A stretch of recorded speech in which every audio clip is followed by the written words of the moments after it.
Hello everybody, welcome back to the channel. So within today's video, we are going to be talking about the latest regarding Ansu Fati, then talk about the progress of Gundogan to Barcelona, and then talk about the potential return of Lionel Messi. And the first player that we are going to be discussing will be about Ansu Fati. And so look, there are 10 games left. There are 10 games that I believe will dictate the future of Ansu Fati. And I strongly believe that Ansu Fati should really take advantage of the game against Atletico Madrid. Like that's going to be the game. That's going to be the stage for him, because those are going to be the type of games where it is going to be requiring our best stars to step up. It's not going to be an easy game, and you and me know this, right? Barcelona have to win every game. I think is their next 3 to 4 games up until the game against Espanyol in order for them to win La Liga as soon as possible. So a win against Atletico Madrid is so necessary, and Ansu Fati needs to be part of that image, and I hope that he does. Now, unfortunately, right now, as of now, at the moment that I'm making this video, he does fall in the category of playing below your own level, because that is where unfortunately he is right now. He's not in his best state. Like every time we do see this player on the field, he looks very disinterested. I don't know if this has something to do with his mentality or something is like secretly bothering him on his legs, like he has a secret injury or something. But right now, Barcelona will need him more than ever. So the time for Ansu is now. He needs to show up like today. I want to see this player score 2 goals in our next game. And let me tell you guys this, if Ansu Fati does not score at the very least 2 goals in the next 10 games, then I think that Ansu Fati's future will really be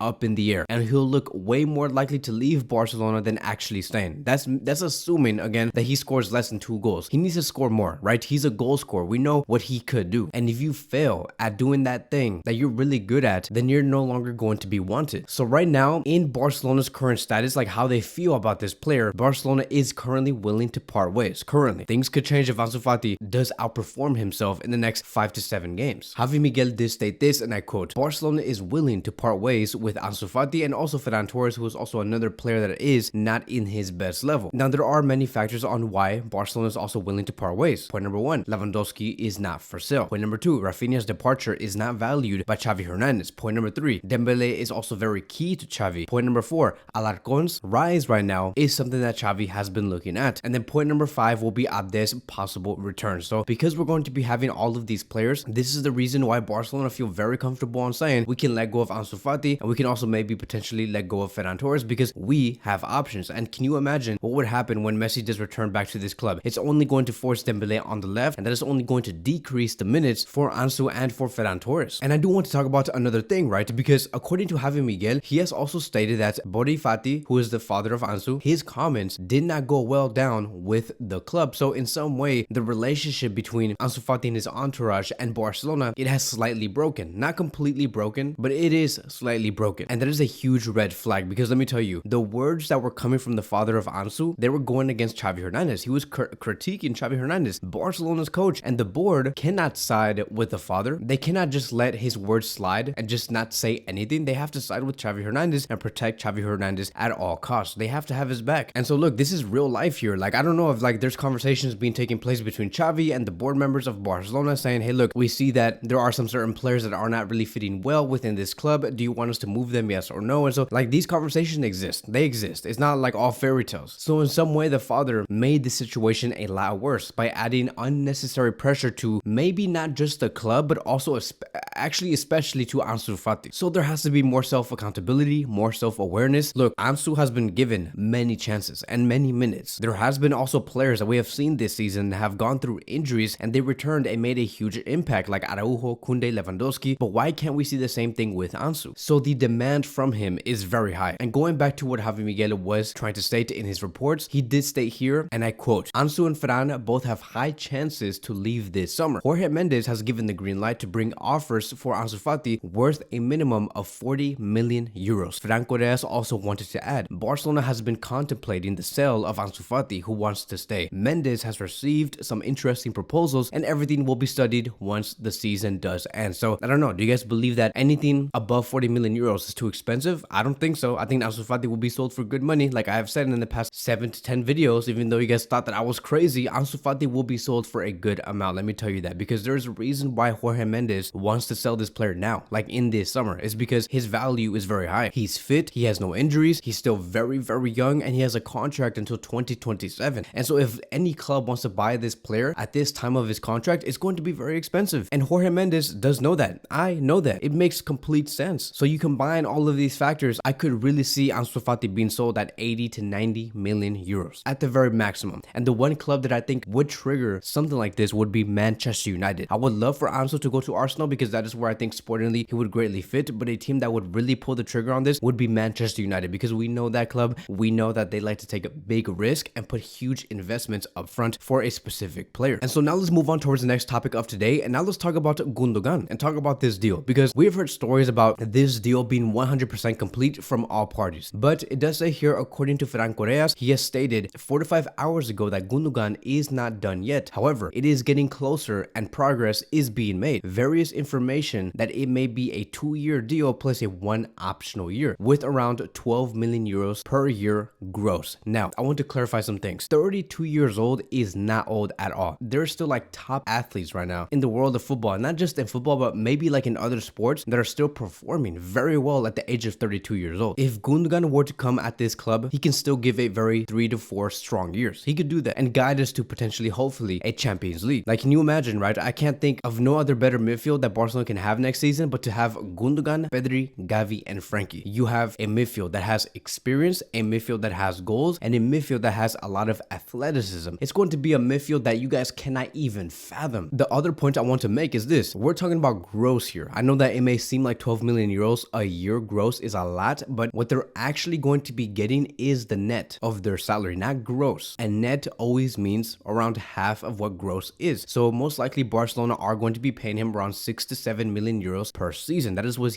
that is basically what he's actually going to get. At the very most and worst case scenario, 8 million euros per season. Barcelona do have a limit. They have some sort of like wage cap on new players.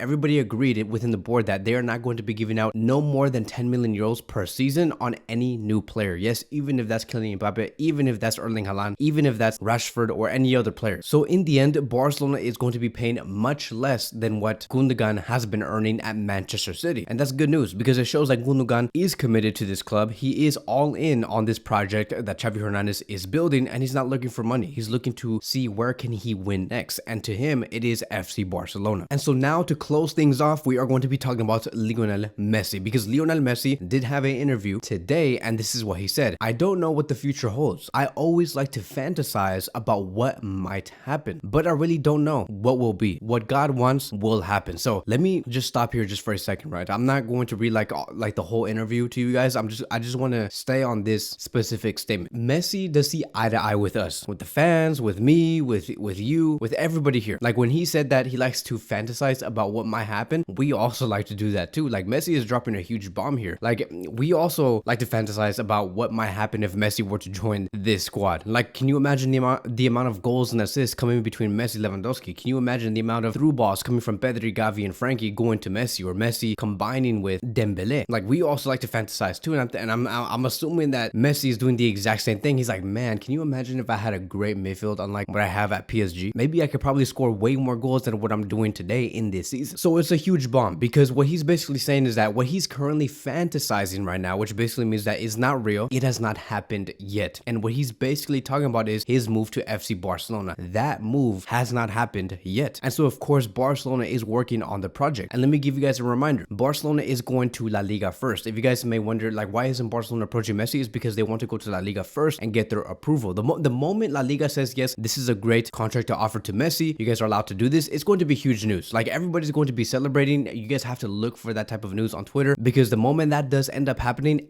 like the world is going to go crazy, because we know what's going to be happening next. And so going back to what I was saying, Barcelona, like the last thing they want to do is like present an offer to Messi and then go to La Liga and that offer gets rejected, because they don't want to do that, because it's just a huge waste of time. So Jared Romero has given out massive updates on this operation, and this is what he said. Barcelona sent La Liga a plan to sign Messi. La Liga has disallowed some points, but Barcelona will return with another proposal. La Liga believe Messi has already agreed to a return. Internally, the marketing team of La Liga is already working on how they're going to show Messi across the world. So it's fascinating, because I think that La Liga will win with a move like this. La Liga needs this more than Messi needs this, right? Because they want to bring in more broadcasting revenues. I'm sure that Javier Tebas is going to give Barcelona way more flexibility this summer in order for them to achieve the signing of Messi and have him return. If anything, Barcelona and La Liga need this more than Messi. Messi can just retire if he wanted to. I know that he doesn't want to, but if he wanted to, he can just be like, you know what? F Javier Tebas, F Coleman, F anybody who gave me a hard hard time in my career. F Liverpool, F Bayern Munich, F Roma, and F Inter Milan. I'm retiring because I have completed football. That's basically what Messi could do. But you know, Messi wants to continue to be a player as he continues to go through his 30s and just to overall continue to be competitive. So that is going to be wrapping up today's video. Thank you guys so much for watching, and I will see you guys in the next one.